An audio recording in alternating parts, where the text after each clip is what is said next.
So I came across the video that I'm going to share with you. Not to do anything other than to remind you of who we are, of where we have come from, and what we are up against. It was not long ago that these events happened. Not long ago at all. And if you don't want to relive that, and if you want to honor and be a mirror of what our ancestors was, I suggest it's time to start taking a look on the inside and having the real conversations that the least of thee needs us to never forget. Before we let this get out of control, everybody on this side of the aisle is against violence of all forms. Everybody on this side of the aisle finds that to be unacceptable. We believe that convicted criminals who are incidentally illegally here and have been convicted should have no safe harbor. And we believe that victims of criminals should have our collective prayers and empathy. So this is not about Democrats not having a balance or about Democrats supporting something that is not right. The other thing that I want to say is that I find something eerily chilling about what's going on here. And what's chilling about it is that if I take myself out of 2025 and roll myself back in time, some of the hatred that I see displayed under the guise of good government just scares the hell out of me. We're not that far away from situations that existed where things like this affected other groups. And I'm not talking about anybody that's a convicted illegal criminal. I'm talking about innocent Americans who live in our neighborhoods, who do the work that we won't do, who abide by the laws, who play by the rules, who love their new country and who cherish their faith. Because if we just roll this clock on the wall back 75 years, we'd be looking at a time in Nazi Germany where people ran around with signs like this new ICE sign that says, report all foreign invaders to ICE, with Uncle Sam there holding up the sign. This could have been a Gestapo member 75 years ago, report all Jews. 100 years before that, it could be a plantation owner that said, report all Negroes and all coloreds and all those who are from Africa, because they are disrupting our country. So let's not get it twisted here. We in this country are not pure and pristine.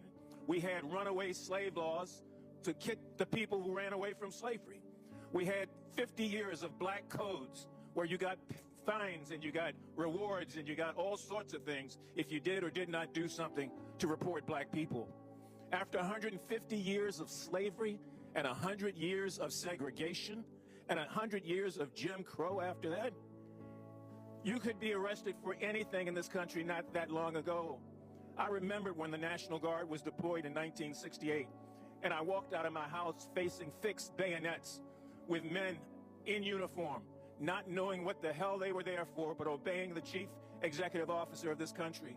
And I know what it's like to face a bayonet and to face a National Guardsman. And I've seen the tension that it brought about and how that group of demonstrations across this country continue to go for days and days and days. And so don't give me something about, there's something about these people because they're immigrants.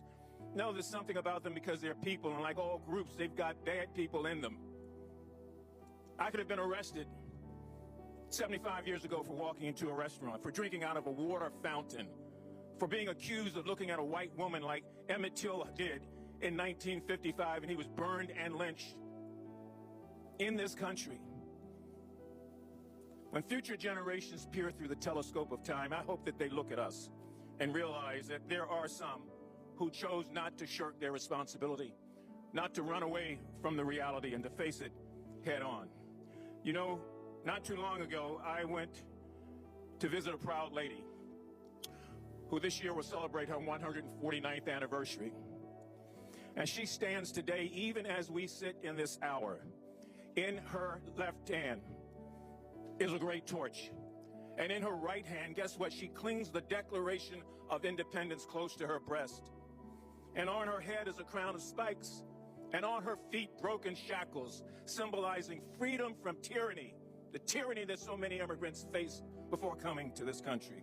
And as that plane flew over, I could still hear her cry out through silent concrete lips, saying, send me your tired, your poor, your huddled masses who yearn to breathe free. The wretched refuse of your teeming shore, she says, send those, the homeless, tempest-tossed to me. For I left my lamp beside the golden door, that all of you, and all of you, and all of you might follow. And so we came. Some took the circuitous route, some came for a thrill, and some of us came against our will. But we came and became what we are today as a nation. And we must never lose sight of the things that make us great or the things that take away from our greatness.